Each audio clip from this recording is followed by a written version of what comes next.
से बोलिए हनुमान जी महाराज की जय। जय श्री राम।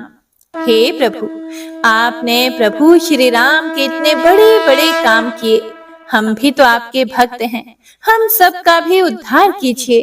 हे प्रिय भक्तों, तो आइए भगवान का मन में ध्यान करते हुए सुनते हैं मंगलवार व्रत की कथा। व्यास जी ने कहा, एक बार नैमिषारण्य तीर्थ में 88,000 मुनि इकट्ठे होकर पुराणों के ज्ञाता श्री सूत जी से पूछने लगे, हे महामुनि, आपने हमें अनेक पुराणों की कथाएं सुनाई हैं, अब कृपया करके हमें ऐसा व्रत और कथा बताएं जिसके करने से और सुनने से संतान की प्राप्ति हो तथा मनुष्यों को रोग, शोक, अग्नि, सर्व दुख आदि का भय दूर हो, क्योंकि कलयुग में सभी जीवों की आयु बहुत कम है। फिर इस पर भी अगर उन्हें रोग, चिंता के कष्ट लगे रहेंगे तो फिर वे श्री हरि के चरणों में अपना ध्यान कैसे लगा सकेंगे। यह सुनकर श्री सूत जी बोले, हे मुनियों, आपने लोक कल्याण के लिए बहुत ही उत्तम बात पूछी है। एक बार युधिष्ठिर ने भगवान श्री कृष्ण से लोक कल्याण के लिए यही प्रश्न पूछा था। भगवान श्री कृष्ण और युधिष्ठिर महाराज का संवाद आपके सामने कहता हूँ, आप सभी एकाग्रचित होकर सुनो। हे मुनियों, एक समय पांडवों की सभा में श्री कृष्ण भगवान जी बैठे हुए थे।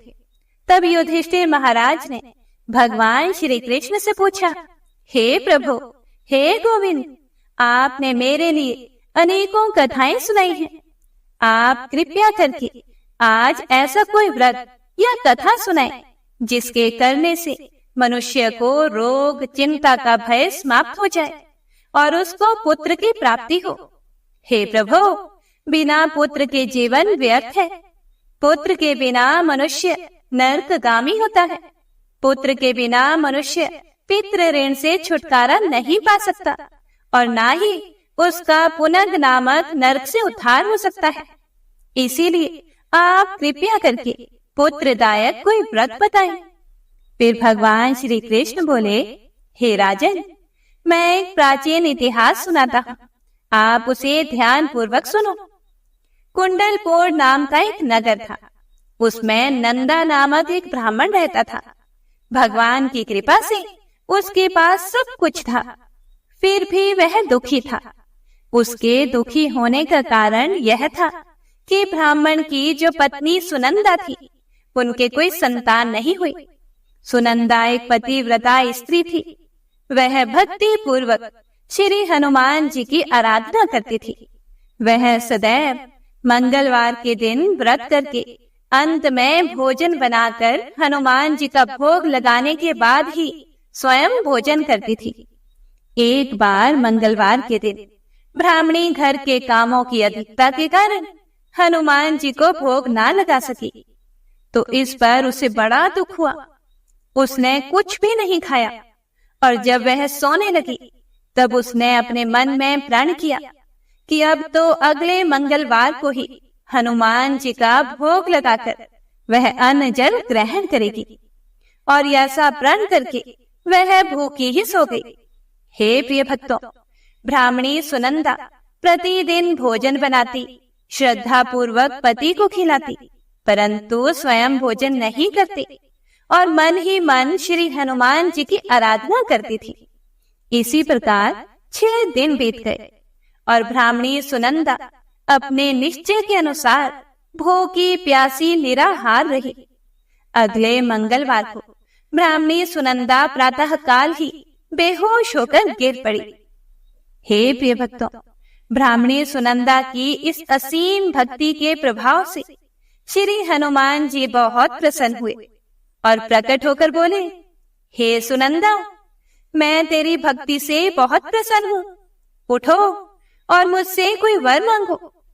सुनंदा अपने आराध्य देव श्री हनुमान जी को देखकर आनंद की अधिकता से विवल हो उठी और श्री हनुमान जी के चरणों में गिरकर बोली, हे प्रभु, मेरी कोई संतान नहीं है, कृपया करके मुझे संतान प्राप्ति का आशीर्वाद दें, आपकी बड़ी कृपा होगी। श्री महावीर जी बोले, तेरी इच्छा पूर्ण होगी, तेरे एक कन्या पैदा होगी, उसके अष्टांग प्रतिदिन सोना दिया करेंगे। इस प्रकार कहकर श्री महावीर जी अंतर ध्यान हो गए। ब्राह्मणी सुनंदा बहुत खुश हुई और सारा समाचार अपनी पति से कहा। ब्राह्मण देव कन्या का वरदान सुनकर कुछ दुखी तो हुए, परंतु सोना मिलने की बात सुनी तो बहुत खुश हुए। फिर उन्होंने मन में ही सोचा कि ऐसी कन्या के साथ तो मेरी निर्धनता भी समाप्त हो जाएगी। श्री हनुमान जी की कृपा से वह ब्राह्मणी गर्भवती हुई और 10वें महीने में उसे बहुत ही सुंदर पुत्री प्राप्त हुई। यह बच्ची अपने पिता के घर में ठीक उसी तरह से बढ़ने लगी जिस प्रकार शुक्ल पक्ष का चंद्रमा बढ़ता है। 10वें दिन ब्राह्मण ने उस बालिका का नामकरण संस्कार करवाया। उसके कुल पुरोहित ने उस बालिका का नाम रत्नावली रखा, क्योंकि यह कन्या सोना प्रदान किया करती थी। इस कन्या ने पूर्व जन्म में बड़े ही विधान से मंगल देव का व्रत किया था। रत्नावली का अष्टांग बहुत सा सोना देता था। उस सोने से नंदा ब्राह्मण बहुत ही धनवान हो गया। अब ब्राह्मणी भी बहुत अभिमान करने लगी थी। समय बीतता रहा। अब रत्नावली 10 वर्ष की हो चुकी थी। एक दिन जब ब्राह्मण बहुत खुश था, उस समय सुनंदा ने अपने पति से कहा, हे स्वामी, हमारी पुत्री रत्नावली विवाह के योग्य हो गई है, इसीलिए आप कोई सुंदर तथा योग्य वर देखकर इसका विवाह कर दी। यह सुनकर ब्राह्मण बोला कि अभी तो रत्नावली बहुत छोटी है। तब ब्राह्मणी बोली कि शास्त्रों की आज्ञा है कि कन्या 8वें वर्ष में गौरी, 9 वर्ष में रोहिणी, 10वें वर्ष में कन्या होती है और इसके बाद रजस्वला हो जाती है। गौरी के दान से पाताल लोक की प्राप्ति होती है, रोहिणी के दान से वैकुंठ लोक की प्राप्ति होती है और कन्या के दान से इंद्र लोक में सुखों की प्राप्ति होती है। हे स्वामी, अगर रजस्वला का दान किया जाता है तो घोर नर्क की प्राप्ति होती है। हे प्रिय भक्तों, आगे सूत जी बोले कि इस पर ब्राह्मण बोला, अभी तो रत्नावली मात्र 10 वर्ष की ही है, तो मैंने तो 16-16 साल की कन्याओं के विवाह करवाए हैं, अभी जल्दी क्या है। तब ब्राह्मणी सुनंदा बोली कि लगता है आपको तो लोभ अधिक हो गया है। शास्त्रों में कहा गया है कि माता पिता और बड़ा भाई रजस्वला कन्या को देखते हैं तो वह अवश्य ही नरकगामी होते हैं। तब ब्राह्मण बोला कि अच्छी बात है, कल मैं अवश्य ही योग्य वर की तलाश में अपना दूत भेजूंगा। दूसरे दिन ब्राह्मण ने अपने दूत को बुलाया और उसे आज्ञा दी कि जैसी सुंदर मेरी कन्या है वैसा ही सुंदर वर उसके लिए तलाश करो। दूत अपने स्वामी की आज्ञा पाकर निकल पड़ा। पंबई नगर में उसने एक सुंदर लड़के को देखा। यह बालक एक ब्राह्मण परिवार का बहुत ही गुणवान पुत्र था। इसका नाम सोमेश्वर था। दूत ने सुंदर व गुणवान ब्राह्मण पुत्र के बारे में अपने स्वामी को पूर्ण विवरण दिया। ब्राह्मण नंदा को भी सोमेश्वर अच्छा लगा और फिर शुभ मुहूर्त में विधि पूर्वक कन्यादान करके ब्राह्मण ब्राह्मणी संतुष्ट हुए। हे प्रिय भक्तों, परंतु ब्राह्मण के मन में तो लोभ समाया हुआ था। उसने कन्यादान तो कर दिया था, पर वह बहुत ही दुखी था। उसने सोचा कि रत्नावली तो अब चली जाएगी और मुझे इससे जो सोना मिलता था वह अब नहीं मिलेगा। मेरे पास जो धन था कुछ तो इसके विवाह में खर्च हो गया और जो शेष बचा है वह भी कुछ दिनों के बाद समाप्त हो जाएगा।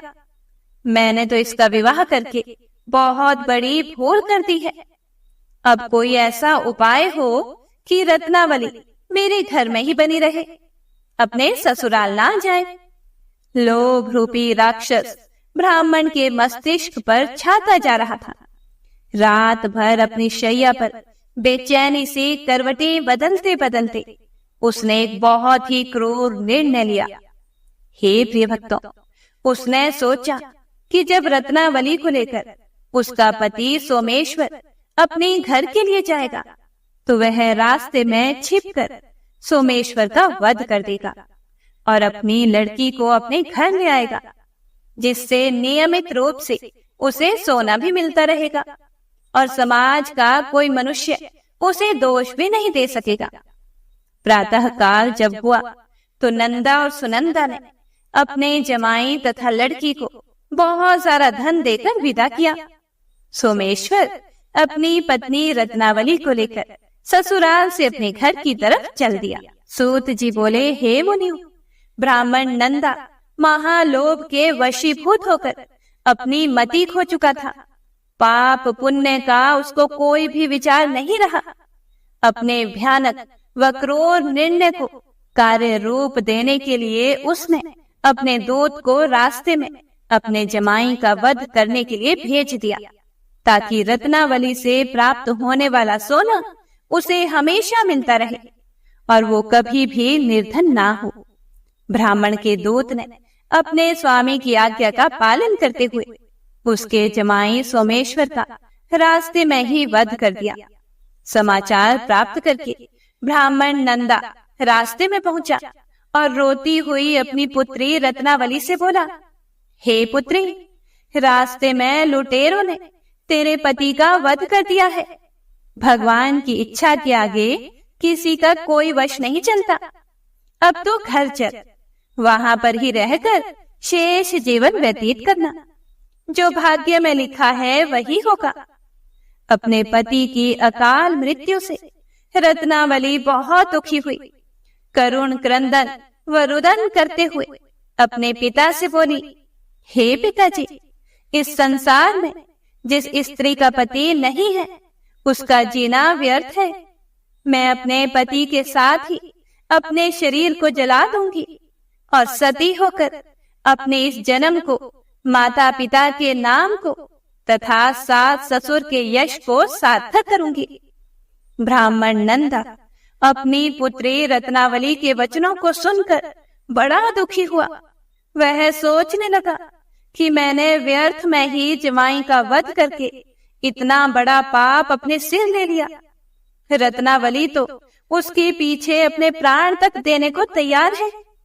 मेरा तो दोनों तरफ से मरण हो गया। धन तो अब मिलेगा नहीं। जमाई वध के पाप के फल स्वरूप यम यातना भी भुगतनी पड़ेगी। यह सोचकर वह बहुत दुखी हुआ। सोमेश्वर की चिता बनाई गई। रत्नावली सती होने की इच्छा से अपने पति का सिर अपनी गोद में रखकर चिता में बैठ गई। जैसे ही सोमेश्वर की चिता को अग्नि लगाई गई, वैसे ही प्रसन्न होकर मंगलदेव वहां प्रकट हुए और बोले, हे रत्नावली, मैं तेरी पति भक्ति से बहुत प्रसन्न हूं, तू वर मांग। रत्नावली ने अपने पति का जीवन दान मांगा। तब मंगलदेव बोले, हे रत्नावली, तेरा पति अजर अमर है, यह महाविद्वान भी होगा और इसके अतिरिक्त तेरी जो इच्छा हो वह वर मांगो। तब रत्नावली बोली, हे ग्रहों के स्वामी, यदि आप मुझ पर प्रसन्न हैं तो मुझे यह वरदान दीजिए कि जो भी मनुष्य मंगलवार के दिन प्रातःकाल लाल पुष्प, लाल चंदन से पूजा करके आपका स्मरण करे, उसको रोग व्याधि ना हो, स्वजनों का कभी वियोग ना हो, सर्प, अग्नि तथा शत्रुओं का भय ना रहे। जो स्त्री मंगलवार का व्रत करे वह कभी भी विधवा ना हो। हे प्रिय भक्तों, मंगलदेव ने यह सुनकर उसे तथास्तु कहकर वह अंतर ध्यान हो गए। सोमेश्वर मंगलदेव की कृपा से जीवित हो उठा। रत्नावली अपने पति को फिर से पाकर बहुत प्रसन्न हुई और मंगलदेव का व्रत प्रत्येक मंगलवार को करके व्रतराज और मंगलदेव की कृपा से इस लोक में सुख ऐश्वर्य को भोगते हुए अंत में अपने पति के साथ स्वर्ग लोक को गई। हे प्रिय भक्तों, व्यास जी मुनियों से बोले कि इस प्रकार जो भी स्त्री पुरुष विधिवत मंगलवार का व्रत करके व्रत कथा सुनते हैं, हनुमान जी उनके सभी कष्ट दूर करके घर में धन संपत्ति का भंडार भर देते हैं। शरीर के सभी रक्त विकार के रोग भी नष्ट हो जाते हैं। तो सभी प्रेम से बोलिए मंगल देव भगवान की जय। जय श्री राम। हरे कृष्णा। हे प्रिय भक्तों, आइए अब श्री राम नाम की महिमा का रसपान करते हैं। लंकापति रावण के वध के बाद जब अयोध्यापति प्रभु श्री राम की कीर्ति दूर दूर तक फैल रही थी और वह मर्यादा पुरुषोत्तम कहलाने लगे थे, तब एक दिन महादेव शिव की इच्छा भी मर्यादा पुरुषोत्तम श्री राम से मिलने की हुई। पार्वती जी को अपने साथ लेकर महादेव जी कैलाश पर्वत से उतरकर अयोध्या नगरी के रास्ते पर चल पड़े। भगवान शिव और माता पार्वती को अयोध्या आया देखकर श्री सीता राम जी बहुत खुश हुए। माता जानकी ने उनका उचित आदर सत्कार किया और स्वयं भोजन बनाने के लिए रसोई में चली गई। इसी बीच भगवान शिव ने श्री राम जी से पूछा कि आपके सेवक हनुमान जी दिखाई नहीं पड़ रहे। फिर श्री राम जी बोले कि वे बगीचे में हैं। शिव जी ने श्री राम जी से बगीचे में जाने की अनुमति मांगी और पार्वती जी का हाथ थामकर वे बगीचे में आ गए। बगीचे की खूबसूरती देखकर उनका मन मोहित हो गया।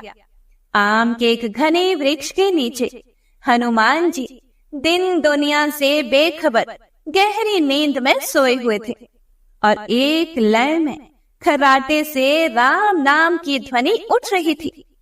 चकित होकर शिव जी और माता पार्वती एक दूसरे की ओर देखने लगे। माता पार्वती मुस्कुरा कर उठी और वृक्ष की डालियों की ओर इशारा किया। राम नाम सुनकर पेड़ की डालियां भी झूमने लगी थी और इनके बीच से भी राम नाम उच्चारित हो रहा था। शिव जी इस राम नाम की धुन में मस्त मगन होकर खुद भी राम राम कहकर नाचने लगे। हे प्रिय भक्तों, माता पार्वती जी ने भी अपने पति का अनुसरण किया और अपने कोमल पांव थिरकाने लगी। शिव जी और पार्वती जी के नृत्य से ऐसी झनकार उठी कि स्वर्ग लोक के देवता गण भी आकर्षित होकर बगीचे में आ गए और राम नाम की धुन में सभी मस्त हो गए। माता जानकी भोजन तैयार करके प्रतीक्षारत थी, परंतु संध्या घिरने तक भी अतिथि नहीं पधारे। तब मैया सीता ने लक्ष्मण जी को बगीचे में भेजा। लक्ष्मण जी तो स्वयं को भी श्री राम का सेवक ही मानते थे, इसीलिए बगीचे में आकर जब उन्होंने धरती पर स्वर्ग का नजारा देखा तो खुद भी राम नाम की धुन में झूम उठे। महल में माता जानकी परेशान हो रही थी कि अभी तक भोजन ग्रहण करने के लिए कोई भी क्यों नहीं आया। उन्होंने श्री राम जी से कहा कि भोजन ठंडा हो रहा है, चलिए हम ही जाकर बगीचे में से सभी को ले आए। हे प्रिय भक्तों, जब सीता राम जी बगीचे में गए तो वहां राम नाम की धूम मची हुई थी। हनुमान जी गहरी नींद में सोए हुए थे और उनके खर्राटों से अभी तक राम नाम निकल रहा था। श्री सिया राम भाव विहल हो उठे। राम जी ने हनुमान जी को नींद से जगाया और प्रेम से उनकी तरफ निहारने लगे। हनुमान जी प्रभु को आया देखकर शीघ्रता से उठ खड़े हुए और नृत्य का समम भंग हो गया। शिव जी खुले कंठ से हनुमान जी की राम भक्ति की सराहना करने लगे। हनुमान जी संकुचाए लेकिन मन ही मन खुश हो रहे थे। श्री सिया राम ने भोजन करने का आग्रह भगवान शिव जी से किया। सभी लोग महल में भोजन करने के लिए चल पड़े। माता जानकी भोजन परोसने लगी। हनुमान जी को भी श्री राम जी ने पंक्ति में बैठने का आदेश दिया। हनुमान जी बैठ तो गए, परंतु आदत ऐसी थी कि राम जी के भोजन करने के बाद ही सभी लोग भोजन करते थे। आज श्री राम के आदेश से पहले भोजन करना पड़ रहा था, तो माता जानकी हनुमान जी को भोजन परोसती जा रही थी, पर हनुमान का पेट ही नहीं भर रहा था। सीता जी कुछ समय तक तो उन्हें भोजन परोसती रही, फिर समझ गई कि इस तरह से तो हनुमान जी का पेट नहीं भरेगा।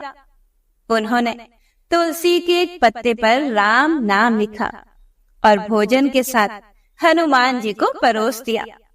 तुलसी पत्र खाते ही हनुमान जी को संतुष्टि मिली और वह भोजन खाकर उठ खड़े हुए। भगवान शिव शंकर ने प्रसन्न होकर हनुमान जी को आशीर्वाद दिया कि आपकी राम भक्ति युगों युगों तक याद की जाएगी और आप संकट मोचन कहलाएंगे। संकट हरे मिटे सब पीरा, जो सुमिरे हनुमत बलबीरा। जय श्री राम। हे प्रिय भक्तों, आइए अब श्री राम नाम की महिमा की दूसरी कथा का रसपान करते हैं। महादेव जी को एक बार बिना कारण के किसी को प्रणाम करते देखकर पार्वती जी ने पूछा कि हे प्रभु, आप किसको प्रणाम करते रहते हैं? शिव जी पार्वती जी से कहते हैं कि हे देवी, जो भी मनुष्य एक बार राम कहता है उसे मैं 3 बार प्रणाम करता हूँ। पार्वती जी ने एक बार शिव जी से पूछा कि आप शमशान में क्यों जाते हैं और ये चिता की भस्म शरीर पे क्यों लगाते हैं? उसी समय शिव जी पार्वती जी को शमशान में ले गए। वहां एक शव अंतिम संस्कार के लिए लाया गया। लोग राम नाम सत्य है ऐसा कहते हुए शव को ला रहे थे। शिव जी ने कहा कि देखो पार्वती, इस शमशान की ओर जब लोग आते हैं तो राम नाम का स्मरण करते हुए आते हैं और इस शव के निमित्त से कई लोगों के मुख से मेरा अति प्रिय दिव्य राम नाम निकलता है। उसी को सुनने के लिए मैं शमशान में आता हूँ और इतने लोगों के मुख से राम नाम का जप करवाने में निमित्त बनने वाले इस शव का मैं सम्मान करता हूँ, उसे प्रणाम करता हूँ और अग्नि में जलने के बाद उसकी भस्म को अपने शरीर पर लगा लेता हूँ। राम नाम बुलवाने वाले के प्रति मुझे अगाध प्रेम रहता है। हे प्रिय भक्तों, एक बार शिव जी भगवान कैलाश पर पहुँचे और पार्वती जी से भोजन मांगा। पार्वती जी विष्णु सहस्त्र नाम का पाठ कर रही थी। पार्वती जी ने कहा कि अभी पाठ पूरा नहीं हुआ, कृपया थोड़ी देर प्रतीक्षा कीजिए। शिव जी भगवान ने कहा कि इसमें तो समय और श्रम दोनों लगेंगे। संत लोग जिस तरह से सहस्त्र नाम को छोटा कर लेते हैं और नित्य जपते हैं, वैसा उपाय कर लो। पार्वती जी ने पूछा कि वो उपाय कैसे करते हैं, मैं सुनना चाहती हूँ। शिव जी भगवान बोले, केवल एक बार राम कह लो, तुम्हें सहस्त्र नाम भगवान के 1000 नाम लेने का फल मिल जाएगा। एक राम नाम 1000 दिव्य नामों के समान है। पार्वती जी ने फिर वैसा ही किया। श्री राम राम रामेति रमे रामे मनोरमे सहस्त्र नाम ततुल्यम राम नाम वरानने। यह राम नाम सभी आपदाओं को हरने वाला, सभी संपदाओं को देने वाला दाता है। सारे संसार को विश्राम शांति प्रदान करने वाला है। इसीलिए मैं इसे बार बार प्रणाम करता हूँ। हे प्रिय भक्तों, भव सागर की सभी समस्याओं और दुख के बीजों को भूंज के रख देने वाला, अर्थात समूल नष्ट कर देने वाला, सुख संपत्तियों को अर्जित करने वाला, यम दूतों को भगाने वाला केवल राम नाम का जप है। इसीलिए प्रयास पूर्वक स्वयं भी राम नाम जपते रहना चाहिए और दूसरों को भी प्रेरित करके राम नाम जपवाना चाहिए। इससे अपना और दूसरों का तुरंत ही कल्याण हो जाता है। यही सबसे सुलभ और अचूक उपाय है। इसीलिए हमारे देश में प्रणाम राम राम कहकर किया जाता है। तो सभी प्रेम से बोलिए जय श्री राम। हरे कृष्णा। हे प्रिय भक्तों, सूत जी बोले कि हे मुनियों, एक अन्य कथा के अनुसार एक नगर में एक वृद्धा निवास करती थी। उसके मंगलिया नाम का एक पुत्र था। वृद्धा की हनुमान जी पर गहरी आस्था थी। वह प्रत्येक मंगलवार को नियम पूर्वक व्रत रखकर हनुमान जी की आराधना करती थी। उस दिन वह ना तो घर को लीपती थी और ना ही मिट्टी खोदती थी। वृद्धा को व्रत करते हुए अनेक दिन बीत गए। एक बार हनुमान जी ने उसकी श्रद्धा की परीक्षा लेने की सोची। हनुमान जी साधु का वेश धारण करके वहां गए और पुकारने लगे, है कोई हनुमान भक्त जो हमारी इच्छा पूर्ण करे? साधु की पुकार को सुनकर वृद्धा बाहर आई और बोली, आज्ञा कीजिए महाराज। साधु वेशधारी हनुमान जी बोले कि मैं भूखा हूँ, भोजन करूंगा, तुम थोड़ी सी जमीन को लीप दो। वृद्धा दुविधा में पड़ गई, क्योंकि वह तो मंगलवार को जमीन को लीपती नहीं थी। इसीलिए अंततः हाथ जोड़कर वह बोली, हे महाराज, लीपने और मिट्टी खोदने के अतिरिक्त आप कोई दूसरी आज्ञा दें, मैं अवश्य ही उसे पूरा करूंगी। साधु ने 3 बार प्रतिज्ञा कराने के बाद कहा कि तू अपने बेटे को बुला, मैं उसकी पीठ पर आग जलाकर भोजन बनाऊंगा। वृद्धा के पैरों तले धरती खिसक गई, परंतु वह प्रतिज्ञाबद्ध थी। उसने मंगलिया को बुलाकर साधु के सुपुर्द कर दिया। मगर साधु रूपी हनुमान जी ऐसे ही मानने वाले तो थे नहीं।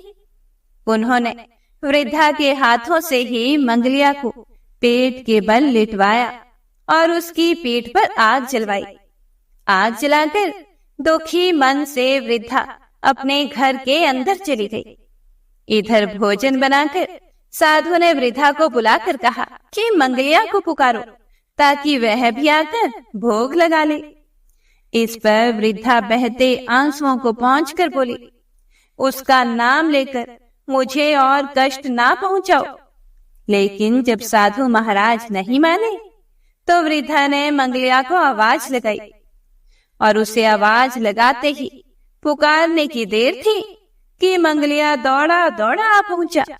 मंगलिया को जीवित देखकर वृद्धा को सुखद आश्चर्य हुआ। वह साधु के चरणों में गिर पड़ी। साधु अपने वास्तविक रूप में प्रकट हुए। हनुमान जी को अपने घर में देखकर वृद्धा का जीवन सफल हो गया। हे प्रिय भक्तों, श्री सूत जी बोले कि मंगलवार के व्रत से शंकर और पार्वती जी इसी तरह भक्तों को साक्षात दर्शन देकर कृतार्थ करते हैं। तो सभी प्रेम से बोलिए शिव शिवा की जय। राम भक्त श्री हनुमान जी की जय। हरे कृष्णा।